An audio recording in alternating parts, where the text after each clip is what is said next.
Tension, क्योंकि अपने आप समझ जाओ। ठीक, यस, नाउ आई थिंक नहीं, वी आर ऑन लेक्चर 10। इस लेक्चर में मैं जो अभी तक आपसे बात करती आई हूँ उससे थोड़ा हटके बात करने वाली हूँ। वो बात क्या हटके है?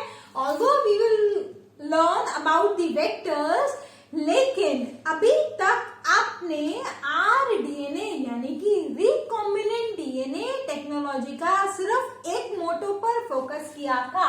वो मोटो हम अभी तक क्या डिस्कस करते आ रहे थे? दैट वाज द डीएनए, और in fact that was the genetic material, है ना। हमने अभी तक किसकी बात करी कि हमारा जो जेनेटिक मटेरियल है वो कैसे दूसरे ऑर्गेनिज्म में या फिर जो हमको चाहिए उस रिक्वायर्ड होस्ट में एक्सप्रेस होगा। ठीक, उस डीएनए से हमें हमारा डिजायर्ड प्रोडक्ट मिलेगा, लेकिन वो हमारे लिविंग सेल के बाहर हमारा डीएनए मिल रहा है, हम उस डीएनए को एक्सट्रैक्ट करेंगे और फिर उससे काम करेंगे। ये अभी तक हम पढ़ रहे थे।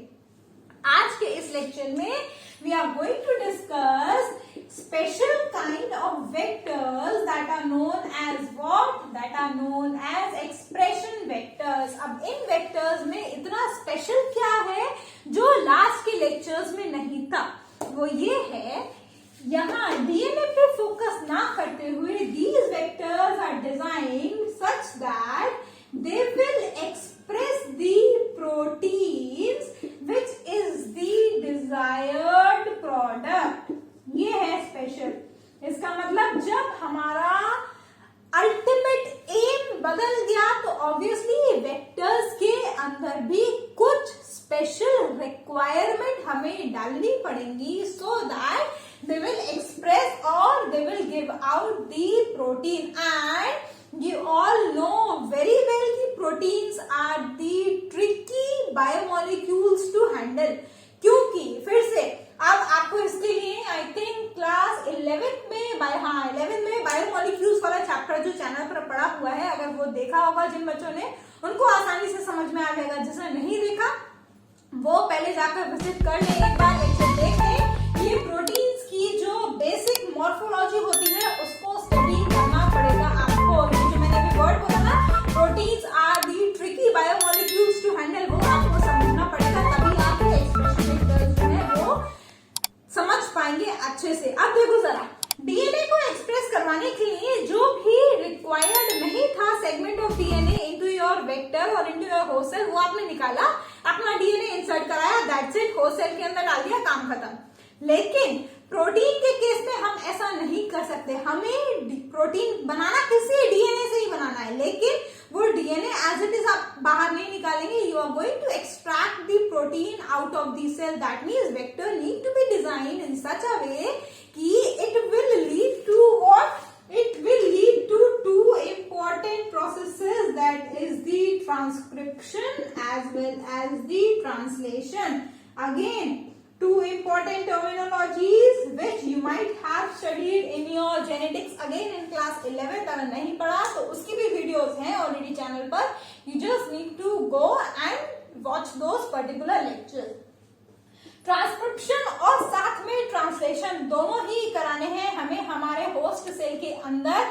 वेक्टर के साथ में डीएनए को इस तरीके से अटैच कराना है कि ये दोनों प्रोसेस साइड बाय साइड या फिर एक के बाद एक पॉसिबल हो पाए। तो इसके लिए आप क्या करेंगे? ट्रांसक्रिप्शन को स्टार्ट कराने के लिए you will add the initiation sequence as well as the terminator sequence। initiation sequence इसलिए जिससे कि हमारा पर्टिकुलर ट्रांसक्रिप्शन प्रोसेस स्टार्ट हो जाए, टर्मिनेटर इसलिए अगर वो स्टॉप नहीं होगा तो you know what it will lead to. It will lead to the massive production of protein, और हो सकता है वो प्रोटीन नॉन फंक्शनल भी हो, क्योंकि प्रोटीन के काम करने के लिए उसका फंक्शनल होना, इनफैक्ट उसकी स्ट्रक्चर फंक्शन रिलेशनशिप आपको समझ में आना बहुत इंपॉर्टेंट है। इसीलिए मैंने बोला कि प्रोटीन्स की जो बेसिक मॉर्फोलॉजी है, जो बेसिक क्राइटेरिया है, उसके काम करने का तरीका वो आपको पता होना चाहिए। Otherwise you will not understand why these expression vectors are so important और सो स्पेशल। ये तो हो गई एक ट्रांसक्रिप्शन की बात।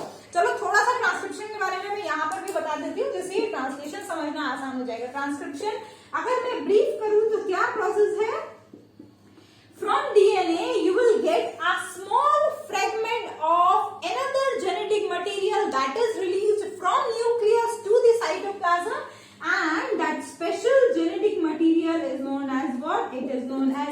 RNA. The small m stands for messenger.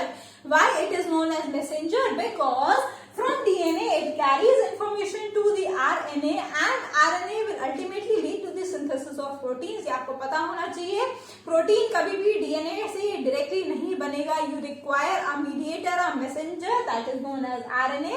This RNA will in turn leads to the signaling and leads to the synthesis of protein, and that particular process is known as what? It is known as translation. इसलिए दोनों process साथ में होने हैं हमारे host cell के अंदर, तो दोनों के लिए सीक्वेंस वेक्टर्स में ही अटैच होंगी in addition to the required DNA. Suppose, for example, I am just taking an example so that you can understand very well. एक हमारा प्रोडक्ट ले लो, सोमैटोस्टैटिन हार्मोन है एक, ठीक है, पढ़ा होगा इसके बारे में भी कहीं ना कहीं, तो आई थिंक क्लास 10 में भी आप पढ़ लेते हैं. सोमैटो नाम तो सुन ही लेते हो, ज्यादा नहीं पढ़ते हो तो नाम तो समझ में आ जाता है कहाँ पर यूज होता है.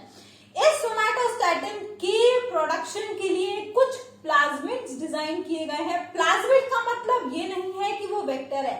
प्लाज्मिड और वेक्टर आप कभी भी साथ में एसोसिएट नहीं करेंगे अपने दिमाग में. अगर ऐसा करेंगे तो आपको आगे जाकर दिक्कत होगी, फिर मेरे से नहीं कहना. हाँ, ये बहुत बार यूज होते हैं इंटरचेंजेबली, या फिर एक दिमाग में कॉन्सेप्ट भी बन जाता है, तो उसको अवॉइड कीजिएगा.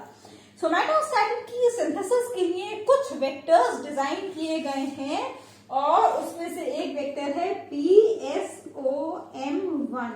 ठीक है, P stand for plasmid, SOM somatostatin से लिया है और 1 न्यूमरल है जो उसकी सिंथेसिस के टाइम पे यूज किया गया होगा. This particular plasmid contains the DNA that is required for the synthesis of this particular hormone, along with the initiation and terminator sequences that will lead to the transcription process, as well as the sequence that will lead to the initiation of this translation. क्योंकि unless and until translation नहीं होगा हमारा protein नहीं बनेगा. ठीक है, पहले transcription से mRNA तक जाएगा, फिर ट्रांसलेशन से प्रोटीन के साथ जाएगा. अच्छा, एक और इम्पोर्टेंट पॉइंट जो यहाँ पर आपको नोट करना पड़ेगा, वैसे अगर लेक्चर ध्यान से सुना होगा अभी तक तो अपने आप वो कॉन्सेप्ट दिमाग में आ गया होगा. ये जो एक्सप्रेशन वेक्टर्स हैं that are very rare in case of prokaryotic system. ठीक, जो इसका आंसर है वो आपको जो लास्ट लेक्चर में हमने शटल वेक्टर्स पढ़े थे उसमें मिलेगा आपको.